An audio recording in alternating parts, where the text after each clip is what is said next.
Hey, it's Maximo and welcome to Maximo's Travels. In today's video, we'll be taking a ride on the iconic Puffing Billy. This is about 45 kilometres east of Melbourne. I'll cover the different ways you can get there, how much and where you can get tickets from, the need to pre-book well in advance, what to expect when you're riding the train, and what to do at the lake when you get off. Join me as I explore one of Melbourne's most popular tourist attractions.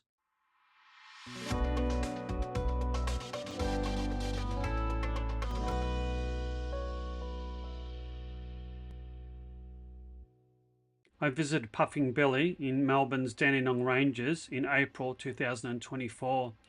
I've been sitting on this footage for a while because we've done so much in the way of other travel that I haven't had a chance to edit. Joe and I were accompanied by Pauline, Joe's sister, and Simon, her brother-in-law. Simon has a particular fondness for trains. The Puffing Billy railway station is located 45 kilometres east of Melbourne, an hour's drive or an hour and a half or so's train ride on Melbourne's metro public transport system to Belgrave train station. The Puffing Billy ticketing office is located just a short walk from either the train station or the car park. Puffing Billy is massively popular, both amongst local visitors and those from interstate and overseas. I've just checked the website and there aren't tickets available for the next 3 months, so you must book in advance. Tickets are for set journeys and you need to check in 60 minutes prior to departure. You'll be allocated a specific carriage and seat, so it's all quite tightly controlled. I'll leave a link in the descriptions from where you can buy tickets. We did the Belgrave to Lakeside round trip. That took around about 4 hours and an hour to get to and an hour that you need to arrive before your scheduled departure. With an hour back, it makes a pretty long day, 7 to 8 hours at least, if you're coming from the city. It's also reasonably expensive. A family ticket for 2 adults and 2 children does cost $155. You do need to wait around in order to board, but there's a coffee shop where you can get a reasonably good coffee or a bite to eat. And if you're a steam train buff, it also gives you the opportunity to see the trains being shunted around the rail yards.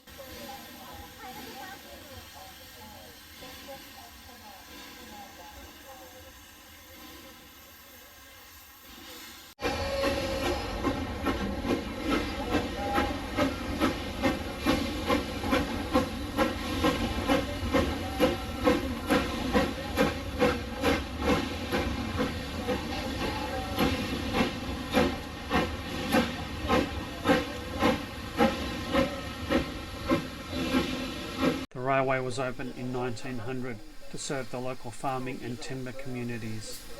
It closed in 1958 and reopened in 1962 after some modifications and renovations. It's been a very popular tourist attraction ever since. The railway has over 20 locomotives, all steam, and of various vintages and sourced from all over the world. The railway is narrow gauge.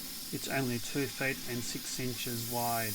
The total length of the railway is around about 25 kilometres. Our journey was going from Belgrave to Lakeside, a distance of only about 16 kilometres. It was going to be fairly slow going.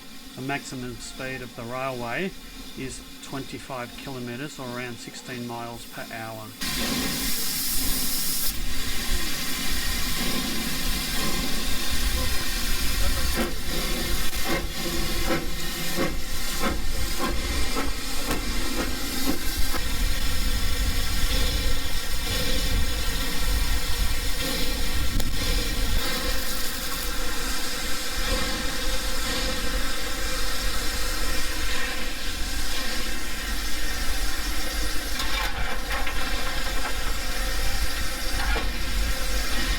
It then came time to find our reserved allocated carriage and board the train.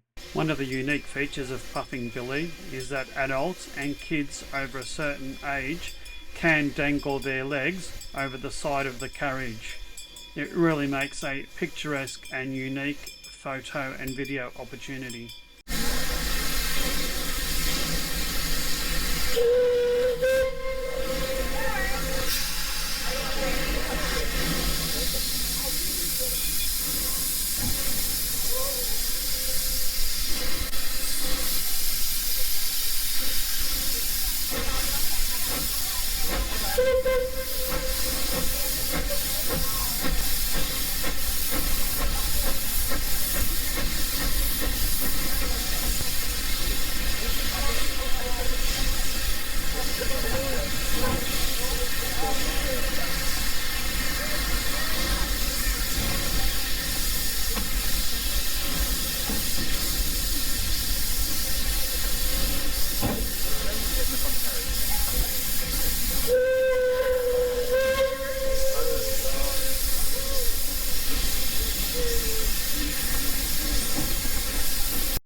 It did seem that we were going a lot faster than 25 kilometres an hour.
It took around about an hour to travel the 16 kilometres from Belgrave to Lakeside Station.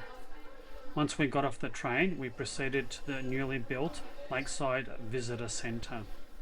This was quite a large modern building that featured a very big cafe. It was lunchtime, so we decided to go in and get a bite to eat. There was a lot of people here, but the service was quite fast, the prices reasonable, and most importantly, the food was pretty good standard. We finished lunch and headed towards Emerald Lake. Emerald Lake is, well, the lake that's at Emerald, the town. The official name of the lake is Lake Treganowan.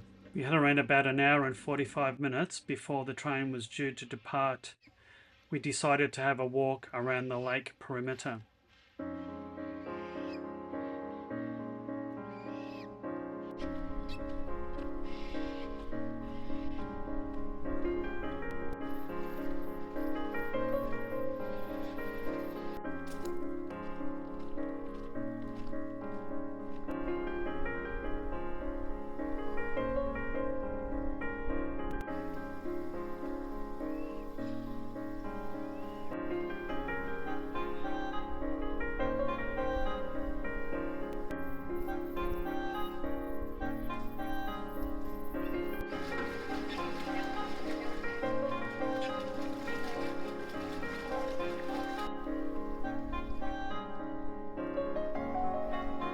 We had a very pleasant walk in the autumn sunshine around the lake.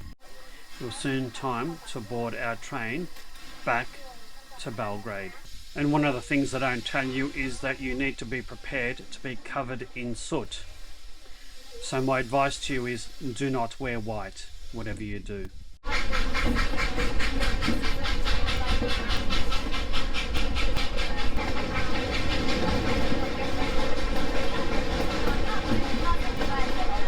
Just after an hour that we left Lakeside Station, we arrived back at Belgrave Station and streamed out of the train with the other hordes of people. We all had an absolutely fantastic time.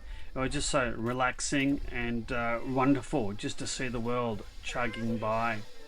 Just a word of warning, if you're coming here in the summer months, just be aware that the trains may be cancelled during total fire ban days because of the high risk of bushfires, which is very hard to predict and time, seeing as you need to book at least 2 or 3 months before your intended visit.